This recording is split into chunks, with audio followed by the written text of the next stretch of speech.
Our guests in Washington have basically said that the Russians have absolutely no right to be in Ukraine. Your take, Mr. Ricard? Well, it's typical coming out of Frederick Peterson. He's obviously had a lifetime of supporting the State Department rhetoric.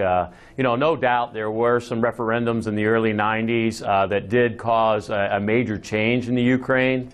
That was a benefit to the people there. At the same time, a lot of the individuals that were living up in the Russian central area that were really moved as a part of World War II were also allowed to return to the Crimea and Ukrainian regions. Now, you have to take a look at Ukraine. It's 50 million people that live in this country, and about 60% are Russian.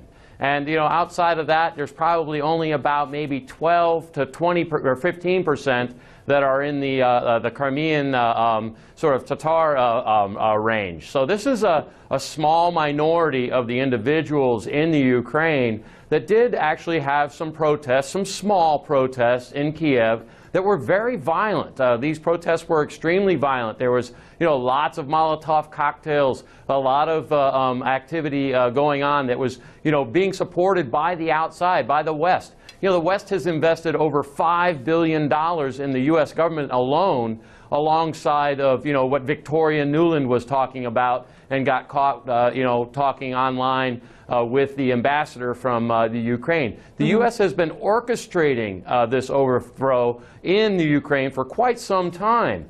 And you have individuals, who the founder of eBay, you've got Pierre Omidyar, who's invested money alongside George Soros. So this is a scenario that has been played out here for several years in creating what they call an uprising that has been fabricated by the West. Now, the reasons for doing this are purely economic and geopolitical. The West has been trying to pull the Ukraine as well as other former Soviet states into NATO. At the same time, they're also trying to pull them into the European Union. And many people in the European Union don't even want the Ukraine in. It's actually a legacy for them because they're getting yet another IMF failing state.